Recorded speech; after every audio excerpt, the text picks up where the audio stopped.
could free it up if you need it there. I've never been down that way. We'll go up here and try this first. Working for the Marina Structure Branch. Where are we going? We're there's some traffic that they're setting up a structure group. What's that? They're going to pre-position some engines around some structures. So we're going to go to see if we can find out where that's at, and 19 liter 1207 Alpha. Maybe show you how they go about doing that. Around to the north side. They may have a place to anchor with the black logo of the creek and try to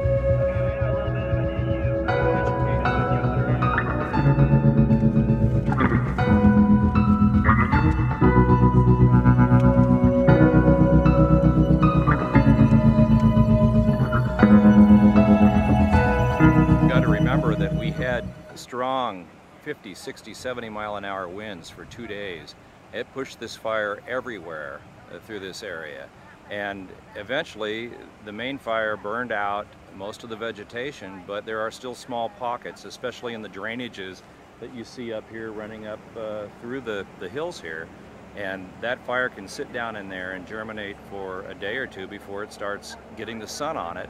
And once the sun gets on it, and it is a little warmer now than it was in the last couple of days, it'll start building that fire up again. And so that's what we're looking at. So that's what also makes it very dangerous, that it spreads. Very dangerous. We can't let people back into their homes yet because of this type of situation. It makes it very frustrating for us. It makes it frustrating especially for the folks that are evacuated. How bad is this fire in comparison to other years? Because there seem to be fires every year. Fires become worse every year because we have more people moving into these areas. The more houses we have, the more folks we have, the more human lives we have at stake, the harder it is to actually fight the fire, since half of our time is now spent in protecting structures and keeping the fire from people's homes and belongings. That's probably the reason why they become worse, is because of the folks moving into these areas. As you can see behind us here now, it's starting to build pretty good up the drainage here. It's growing. The fire is actually growing. Right. It's taking out some fuels and it's burning uphill, and it's burning into a drainage, and that always creates much more fire as it does that. Don't you have to do something? Put water over it, or? Well, as we came around the other side of the mountain here, on this side, we drove up the highway right here. And last night we got in there and we lit that whole site on fire, and we burned it all, so that when this fire gets to the top of the hill, it won't have anything left to burn. It'll be pretty much done. So we're allowing this to burn. There's no reason to effectively put this out. There's no houses right here. So we're just going to let the fire consume this vegetation, and then it'll be black and we'll be done with it.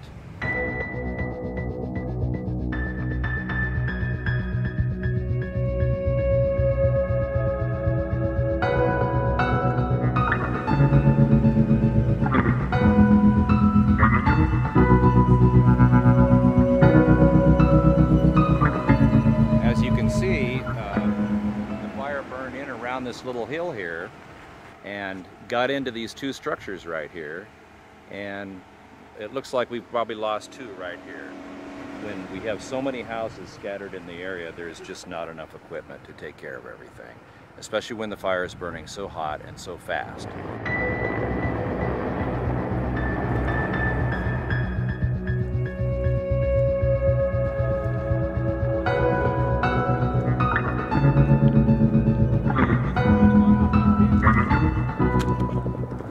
You can see the smoke up on the hill of the fire slowly creeping back down towards us. That's the danger for this house. Yes. And that's why the helicopter is here. That's why the helicopter's here, and you have the engine crews here placed by these several structures on this road. Can you do this for every house? If we have the equipment, we can, but right now we're, like I said, we're pretty limited on resources due to the multiple fires in Southern California, so we're able to do it by the houses closest to the fire, then we move on as the fire moves on. So we call it a bumping and running. So as the fire hits this house, we secure this house and we go to the next one and the next one and the next one until our mission is completed.